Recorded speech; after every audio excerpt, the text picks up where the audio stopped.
So the Buddha is not a deity or a god. He's just a regular guy, supposedly. And the stories culturally get inflated and become mythical because they had to, so it is said, they may have to have magnetized people because people were illiterate. They tell these grandiose stories. But just as a regular story, supposedly he was a guy that was born in a wealthy family, a prince, only heir to the throne.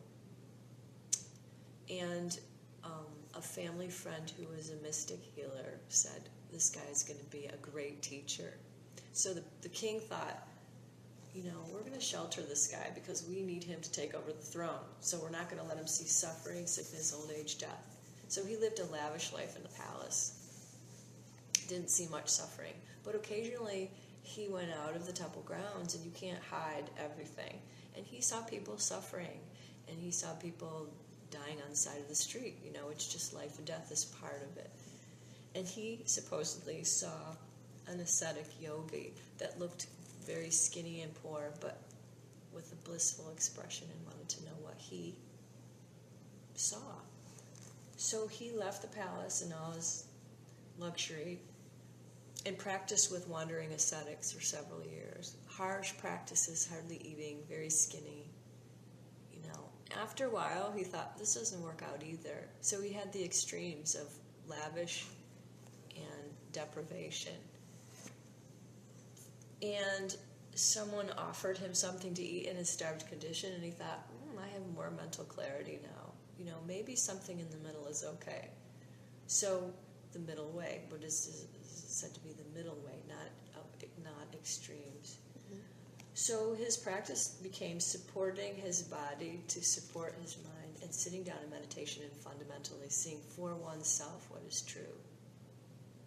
And supposedly in this manner he saw fundamentally nothing is separate, which you could say, seeing and being that is what enlightenment could be called.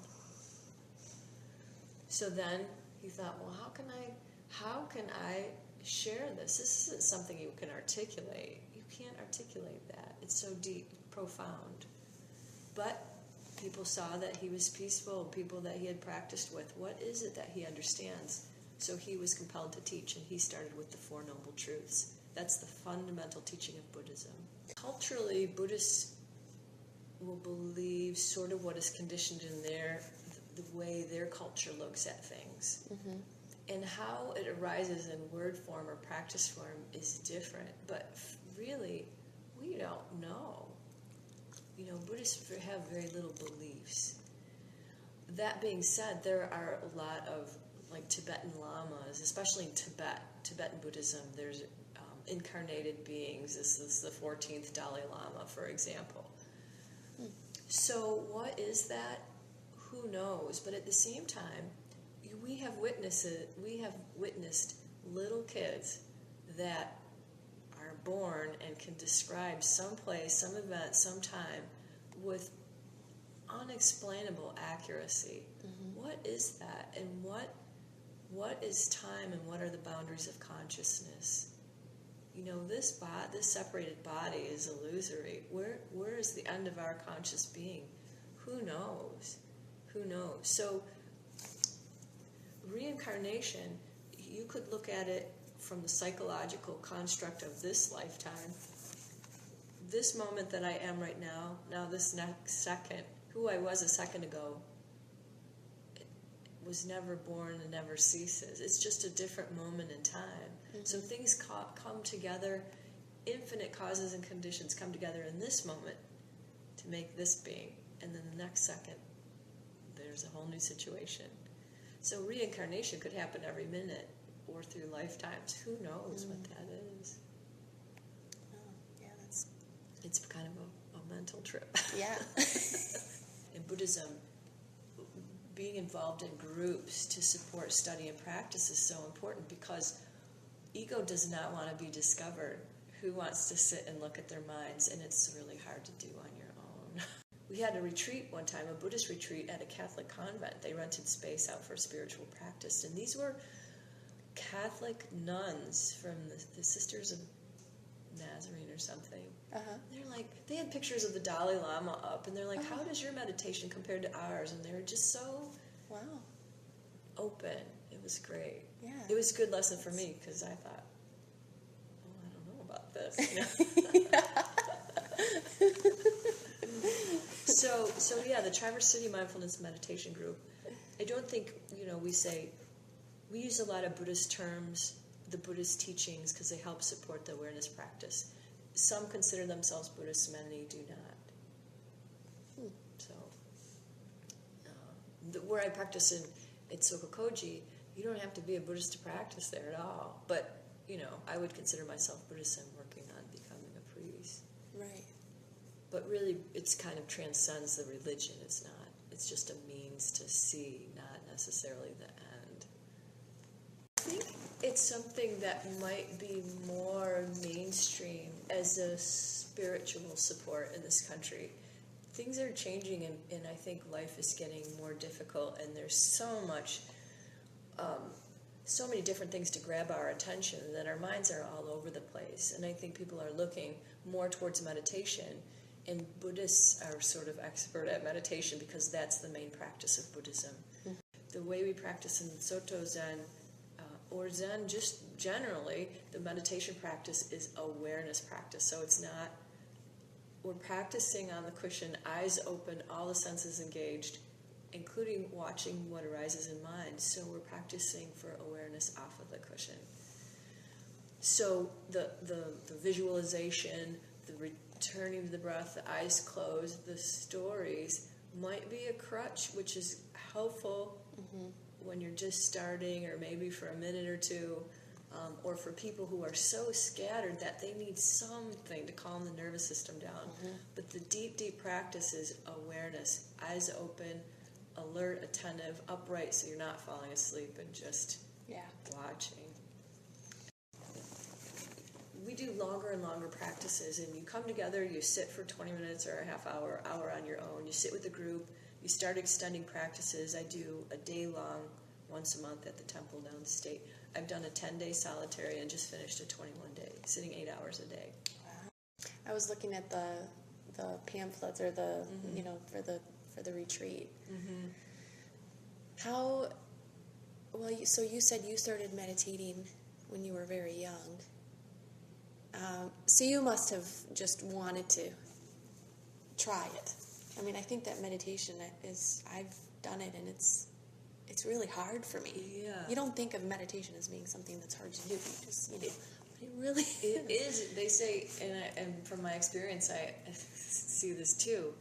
It is the most simple thing to sit still, as my teacher says, sit still, endeavor to hold the body still, and just observe what arises in mind. So a lot of times people have the misunderstanding that it's trying to get rid of what's in your mind. Yeah. But it's more to make friends with what is already arising, because fundamentally, did we decide to think these thoughts or have these emotions and feelings? If we did, everybody would be happy all the time. So we're just, instead of jumping off and trying to avoid what's arising with other activities or drugs or alcohol, or not looking at what we should look at and do, whatever that might be, who knows, just to be with this. And that's what the practice of meditation is. And as I said, I found myself interested, so who knows the causes and conditions that come together to arise as that interest. But I had no one who really supported that, so my dabbling in it was very scattered and very minimal. From a Buddhist perspective, it's our attachment to the way we think things are that really limit seeing what is the case. So what is the case is not information, but it's more of that groundlessness, that openness that's sort of scary because you don't have a foothold. But then you're open to see that life is suffering. There's a cause of suffering. Seeing things, believing things to be separate. There's a way to transcend suffering. And then there's a way, the path is the Buddhist path. You could have another religion to see that. So the sutras depending on the school of Buddhism, after a while it culturally split into two groups. One was the monastics, and the monks practiced for the benefit of the people, but the people don't really have access to the religion. That's the Theravada, or the school of the elders. Another is the Mahayana, meaning great vehicle. So it was presented in a way that the masses could practice this. There could be lay practitioners, not just monastic. So there's rivalry between these two schools, but Buddhists aren't going to kill each other about it. And then really now, there's not that much different. But the Theravadins, the school of the elders or the monks, studies the teachings of supposedly the literal word of Buddha. But it's like Christ. It was not recorded in written form for a long time. So how that comes out is different. But the Dhammapada is supposedly the discourses of the Buddha that were memorized and memorized and memorized until they were written down. Okay. So the Dhammapada is that's just an example of some of those original teachings. Okay. So the Theravadins would say that is those original teachings are what they follow. Okay. The Mahayana, which is Tibetan and Zen Buddhism and some other branches, since the transmission of Buddhism goes from student to teacher down the lineage, that if someone really understands and sees this, that they are speaking the words of the Buddha. So the sutras of the Mahayana are from great teachers that succeeded the Buddha. Okay. So, like right now, we're studying the Diamond Sutra, the Platform Sutra, and the Lankavatara Sutra are really pivotal writings in the Mahayana, or that form of Buddhism. And they're just other stories that the fictitious story is an example of the Buddha and a student, and like a conversation between those. Is it considered a faith, a religion? Buddhism is considered a religion, but it is not a theistic religion. So, as my teacher puts it, religion, the word breaks down to bind to practice. So, like if you run religiously, you're committed to the practice. This religious discipline is the study of mind to discover truth for yourself, to discover fundamentally what this is. And that's the difficulty is we want to find a point and nail it, but there is no particular thing. It's seeing that nothing fundamentally is separate. A Christian, might call that God, if God is everything that you see. This lamp is God. You are God. What you're looking at yourself all the time. Some seem to see God as a separated being that we aspire to go towards. So I guess it depends on your viewpoint. But there are a lot of Christians that consider themselves Christians and followers of Christ, but use some of the Buddhist supports of meditation and understanding mind to help them see their truth in their religion. So it can be, so it's religion, but not as a deity type of thing. Right. I find it interesting that it's something that can be incorporated into other religions, and that's okay. It's probably actually a good thing. Yeah, especially in this culture. And a lot of times people say, "Well, what does it mean to be Buddhist?" Well, it depends on the. Buddhism has a tendency to adapt to the culture. And that being said, sometimes people are cultural Buddhists in other countries, like we have cultural Christians. We might buy presents at Christmas and wear a cross, but they don't really follow the teachings of Christ. But it's just what we grew up in, so we kind of... Right. So you could say that about Buddhism in other countries as well. Okay. It's helpful to look at. This is the example of the Buddha's words. And it's helpful to have two translations because it just points out, just like in Christian texts, the same words are going to be translated based on the culture, the translator's understanding very differently, but they can be saying the same thing. In this word, they use the word evil, evil's different than in Christian. Evil action is, you could say, is action that's arising out of ignorance of no separation, or it's arising from a self-position.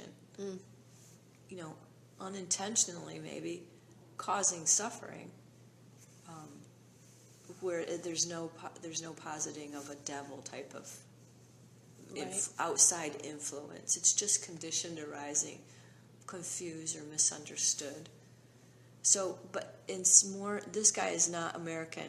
Gil Franzel's American because evil has so much baggage attached to that word that he's not going to use that word. So it's just really depends on the culture how things are translated. Yeah.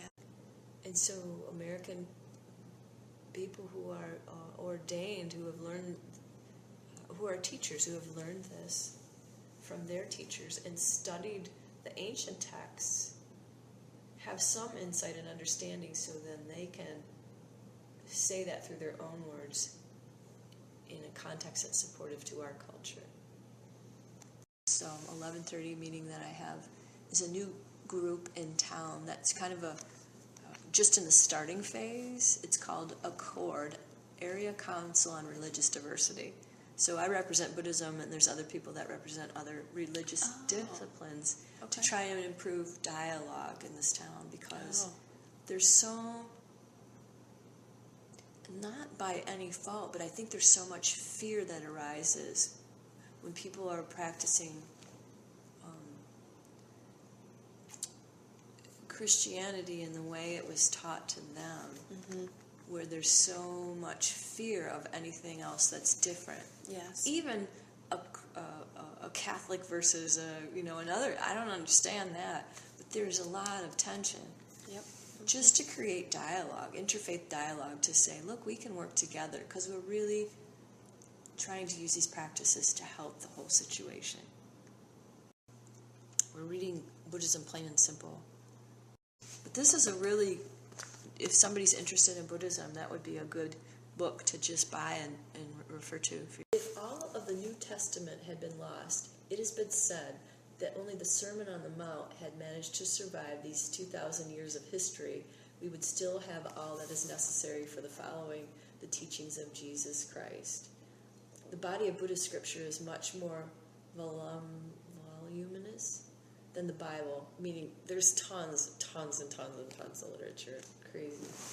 But I would not hesitate to make a similar claim. If everything else were lost, we would need nothing more than the Dhammapada to follow the way of Buddha. So this is supposedly Buddha's words. Oh, okay. The Zen, and you can borrow these books if you want. These two.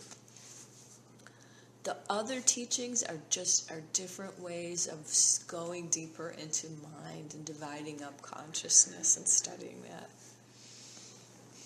So it would take a really long time to really understand even what it means, what Buddhism means, and I would think. I think it might take a long time of looking at the teachings to help see beyond the teachings. And some people, like, I'm drawn into studying the crap out of this stuff. Other people, it just drives them crazy, and they just would rather just sit and practice and maybe hear some talk to inspire sitting. So it's so different for everyone. And what path people follow depends on the books they see. In most traditions, it said the importance of a teacher or community can't be understated, because one of my teacher's Chogyam Trungpa Rinpoche, coins the term spiritual materialism. We have this solid ego identity. So in our spiritual quest, without even knowing it, we're going to seek out what puffs us up, you know? And so sometimes you get a teacher to metaphorically slap you in the face and point out. It supposedly like mirrors your shit back to you. That's a good thing. And it's not easy to see. Yeah. But, we practice in patience and just looking at that, because how else are we going to see beyond it? It's true. That's true. I guess we all need that in some way. Right, but throughout our lives. there needs to be support, because we're not just going to go start beating yourself with a hammer. My general understanding is that as long as there is suffering in a person's life, then they are reborn back into life again to sort of, and this is my interpretation, to kind of figure everything out, sort of let things go, and and then after that, that cycle of rebirth, and then suffering, and realizing what suffering means, and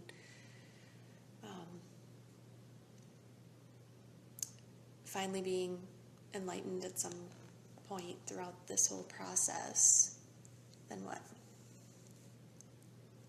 That's well said, yeah. I think the fruition of the path is to realize no suffering. It sort of puts you right back in it, though, because if you're not separate, if there's anyone who suffers, you will suffer. Do you know? Because we're not separate, but it doesn't mean that it has to. If we can go in eyes open with awareness, we're not going to be fueling that habit of suffering. Once seen, like you said, the wheel of rebirth, the stuff that you're conditioned to see is still going to arise. You can't transcend your karma. The goal is the path.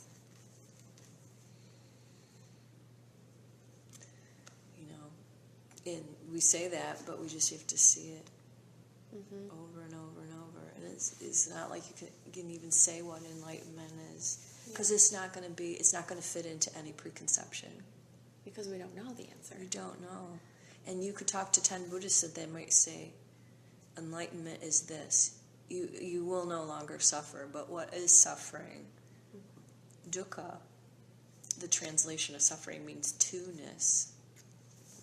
Two-ness.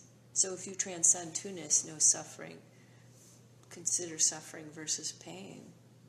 How can you be alive and not? You're going to lose people. You're going to die yourself. You're going to be hungry. It's just a fact of life. But it doesn't mean that if we act out of self-centeredness, it's just going to cause more harm. We just don't know the extent to which we are, so we have to just look. And it is said, by nature of seeing ourselves, we're naturally there for others, not as a, like, I'm doing something for you type of thing. Right. Okay, I think. But you were on to that. That was really well said, I think, especially if you're new to, investigating kind of the gist of Buddhism. So I kind of get it a little bit. Yeah. And, whatever your religious persuasion or spiritual path, I think the practice of meditation and reading some of these things that resonate, explore different authors, whatever your spiritual path is, it can be a good support. Okay. Or it could be your spiritual path. My teacher says don't do anything unless you have to. Yeah. Don't do anything unless you have to. And then you will have no choice.